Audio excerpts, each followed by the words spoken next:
Welcome back, everybody. Today, we're going to be taking a deep dive into the U model. The U model. It's this fascinating concept for like promoting ethical and sustainable governance. Governance, yeah, around the world. And we're lucky enough to have our hands on a transcript from a huge international forum where they first kind of unveiled this whole U model thing. And from what I'm seeing, the reaction was pretty electric. What's really fascinating about this forum is the sheer diversity of the attendees. We're talking about politicians, economists, religious leaders. Oh, yeah. Cultural figures, educators, like everyone is just buzzing about this U model and its potential to completely transform governance as we know it. So it's like we're getting a front row seat to a global brainstorming session on how to make the world a better place. I'm hooked, but let's back up for a second. What exactly is the U model? How does it work? At its core, the U model is this new framework for evaluating how effective governments and organizations are, but with a twist. Okay. It's not just about efficiency or, economic output. It's about how ethical and sustainable they are and how well they uphold certain key principles. I'm sensing a but coming. You're absolutely right. The U model isn't just some vague set of aspirations. Right. It gets down to the nitty-gritty with this thing called the U score, which is a quantifiable metric that you can measure like a scorecard. Right. That measures how well governments or organizations are actually living up to these ethical and sustainable principles. So kind of like a credit score, but for ethics. Yeah. That's a pretty powerful concept. But how do they actually measure ethics? Like what goes into this U score? That's where those core principles come in. The U model is built on three main pillars: code, credo, and rights. Yeah, okay. Each of these kind of represents a specific dimension of ethical and sustainable governance. All right, let's break those down. What is code all about? So code is essentially about minimizing harm. Okay. It's about making sure that governments and organizations, whatever actions or decisions they're making, that they don't have any negative consequences for people both now and in the future. So think environmental protection, responsible resource management, right, and avoiding policies that could lead to like social or economic instability. Okay, that makes sense. So code is about preventing bad things from happening.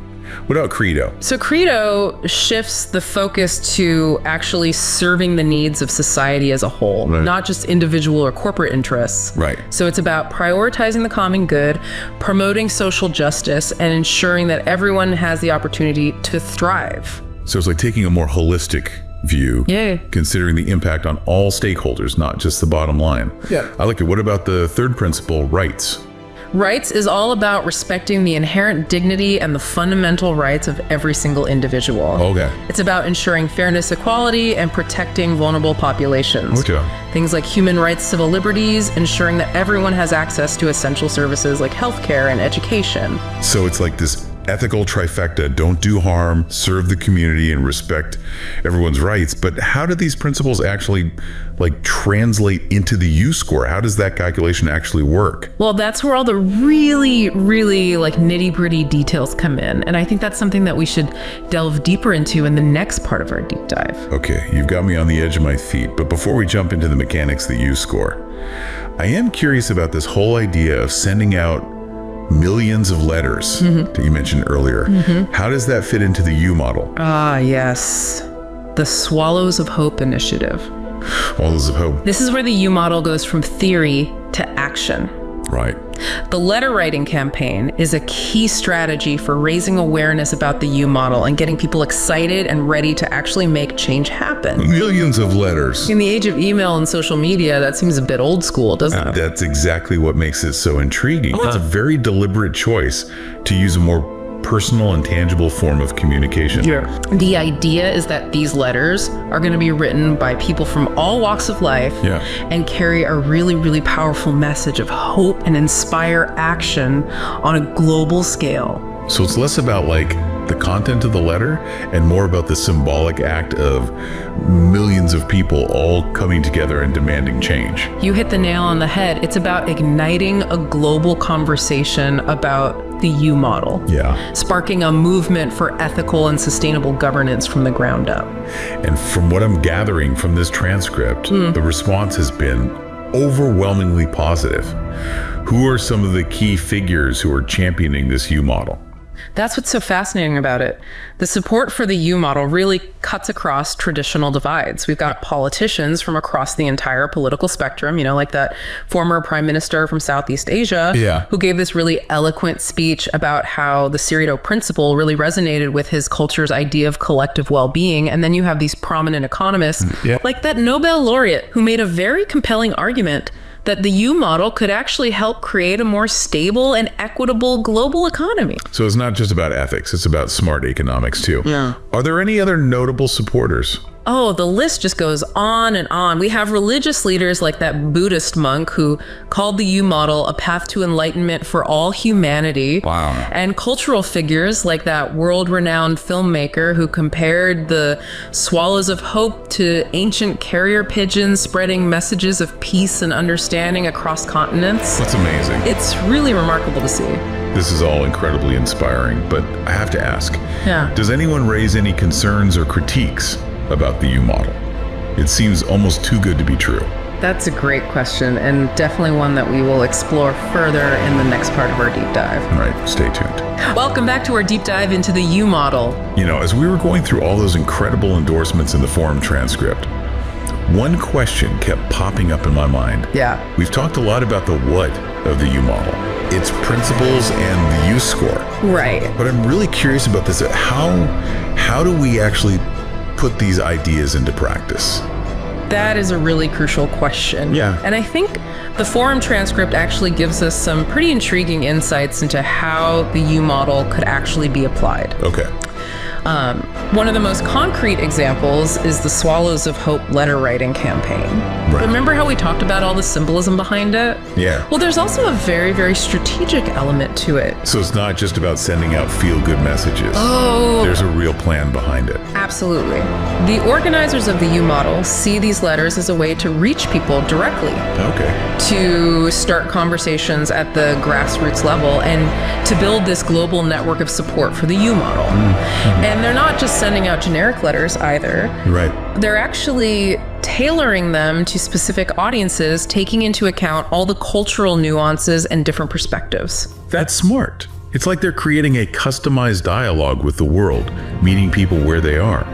What are some examples of these tailored messages? Well, for example, the letters sent to educators focus on how the U model can actually be incorporated into classrooms. Oh, wow. Encouraging critical thinking and ethical leadership among young people. Interesting. And then the letters to business leaders highlight how the U model could potentially enhance corporate social responsibility and even create a competitive advantage. So it's about appealing to people's self-interest while also promoting this larger vision of ethical governance. Yeah.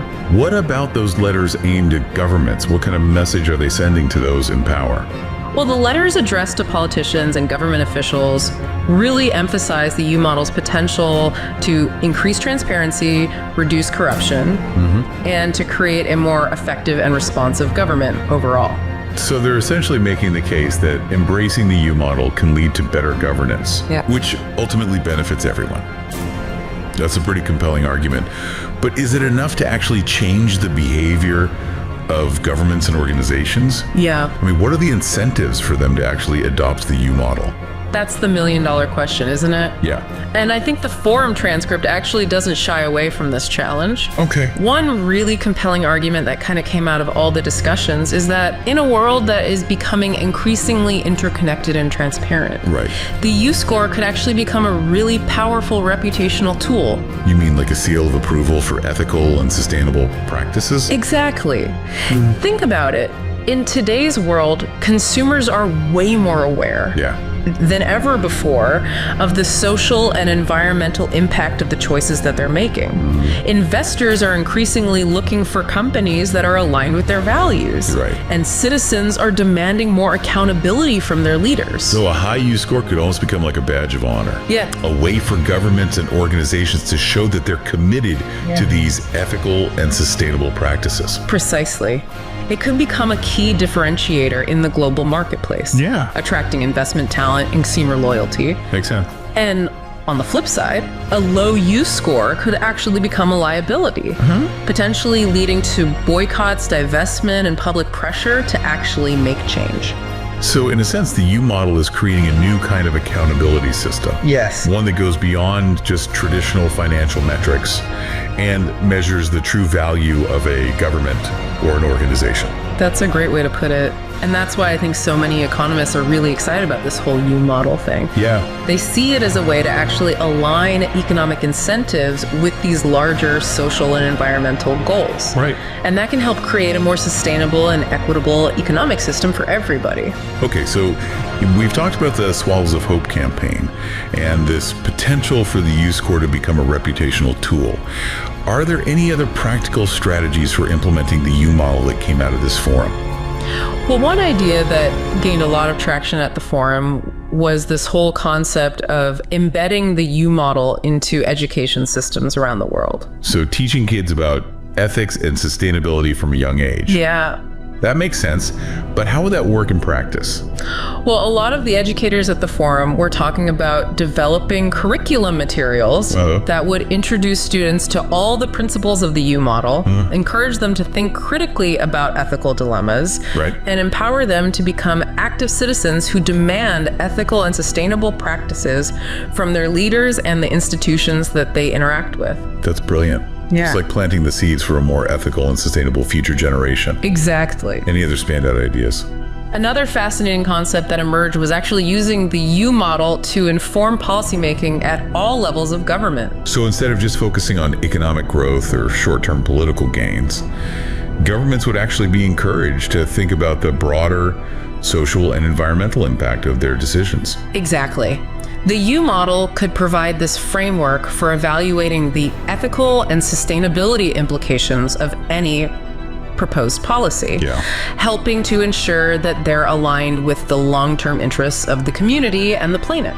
Okay, so we're starting to see how the U model could be applied in all these different contexts. Yeah. From individual decision-making all the way up to global governance. Right.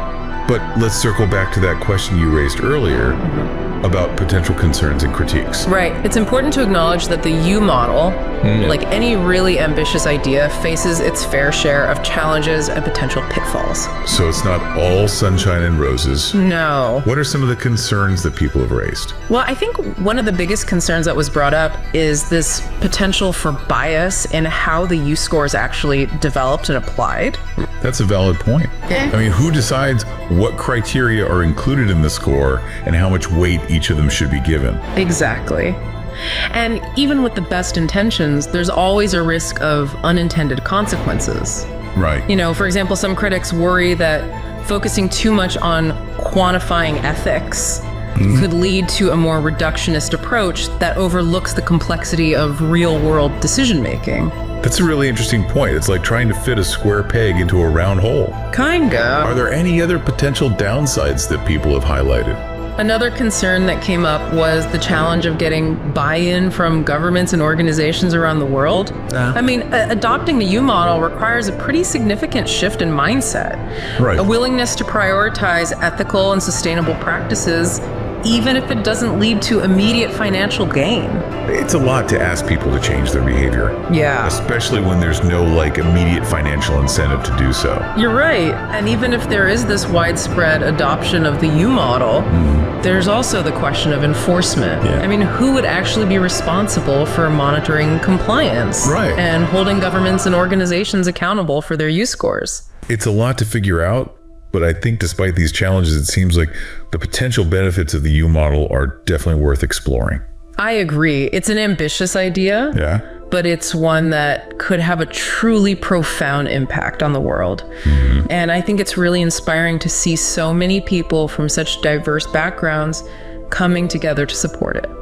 Okay, so we've covered a lot of ground in this part of our deep dive. We have. We've explored the practical strategies for implementing the U model, as well as some of the potential challenges and concerns. But what does all this mean for our listeners? Yeah. How can they connect with the U model and maybe even get involved in this global movement for ethical and sustainable governance? That's a great question. I think we should explore those questions when we come back for the final part of our deep dive. Welcome back to the final part of our deep dive into the U model. It's been quite a journey. It really has. We've explored the principles and the U score, the potential benefits, even some of the challenges and concerns surrounding this whole vision for ethical and sustainable governance. It's ambitious. It is ambitious. Yeah. You know, what strikes me is how this whole conversation has moved from the global stage to something that feels a lot more personal. It's interesting, isn't it? We start out talking about all these international forums and global initiatives, but as we kind of delve deeper into the U model, I find myself reflecting on my own choices and actions. Me too. I keep thinking about how those principles, code, credo, and rights could apply to my own everyday life, my relationships, my work, even the way I interact with my community. That's the beauty of the U model. It's not just this framework for governments and organizations. It's really a set of guiding principles that we can all embrace no matter who we are or what we do. So how can we as individuals start incorporating those principles into our own lives? Where do we even begin? I think the first step is just raising our awareness, becoming more conscious of the impact our choices have on others, on the environment, on the world around us. It's about asking ourselves those tough questions. Like, am I minimizing harm? Am I contributing to the well-being of my community? Am I respecting the rights of others? Exactly. And those questions can lead to some really insightful self-reflection. Like, for example, think about your consumption habits. Are you supporting businesses that are aligned with your values, companies that have a high use score? That's a great point. I've definitely become more mindful of where I spend my money and the impact those choices are having. And it's not just about consumer choices. We can also advocate for the U model in our own communities and workplaces. Yeah. You can encourage your local school board to incorporate the U model into their curriculum. Talk to your colleagues about how your company can actually improve its U score. Even something as simple as sharing an article about the U model on social media can help spread the word and spark a conversation. It's like that ripple effect we talked about earlier. Yeah. Small actions can make a big difference over time. And who knows, maybe those ripples will reach the halls of power and inspire policymakers to actually embrace the U model on a much larger scale. It's a hopeful thought. It is hopeful. Okay, we talked about personal action, but what about those larger systemic issues? How do we address things like corruption and inequality and environmental degradation through this U model? Well, the U model doesn't offer a quick fix Right. for those complex challenges, but I think what it does provide is this framework for thinking about those issues in a more holistic and ethical way. So instead of just treating the symptoms, we're actually looking at the root causes. Yeah. And trying to address them in a way that aligns with our values. Exactly. Like, for example, when it comes to corruption, the U model puts a lot of emphasis on transparency, accountability, and a commitment to serving the common good. Okay. Those principles can guide the development of policies and institutions that make it more difficult for corruption to take root. And what about inequality? How does the U model address those systemic imbalances that just perpetuate poverty and injustice? Well, the U model's emphasis on fairness, respect for human rights, and ensuring that everyone has the opportunity to actually thrive provides a very strong foundation for tackling inequality. It encourages policies that promote social mobility, protect vulnerable populations, and ensure that the benefits of economic growth are shared more equitably. So it's about creating a more level playing field where everyone has a fair shot at success, regardless of their background or circumstances. Exactly. And what about environmental sustainability? How does the U model fit into that global challenge? I think the U model's principle of code minimizing harm has really clear implications for environmental sustainability. It encourages things like responsible resource management, reducing pollution, and transitioning to a more circular economy. It's about recognizing that we're all interconnected, our actions have consequences, and we need to be stewards of this planet for future generations. So the U model isn't just some abstract set of principles, it's really like a roadmap for tackling some of the biggest challenges facing humanity. It is, and while it's still early days for the U model, I think it's really inspiring to see all this growing momentum behind it. Yeah. From grassroots activists to Nobel laureates, people from all walks of life are recognizing the potential of the U model to create a better world. It's a powerful reminder that change is possible, even in the face of some pretty daunting challenges. We can work together to build a more just ethical and sustainable future. And it all starts with each of us. By embracing the principles of the U model in our own lives, we can become part of something so much bigger than ourselves, this global movement for positive change. Well said. That's a perfect note to end on. Thanks for joining us for this deep dive into the U model. It's been my pleasure. And to all our listeners, we encourage you to keep exploring the U model. Visit their website, read their materials, and start thinking about how you can apply these principles to your own life. Because together we can make a difference. That's it for this deep dive. We'll be back next week with another fascinating topic to explore. Until then, keep learning, keep questioning, and keep striving to make the world a better place.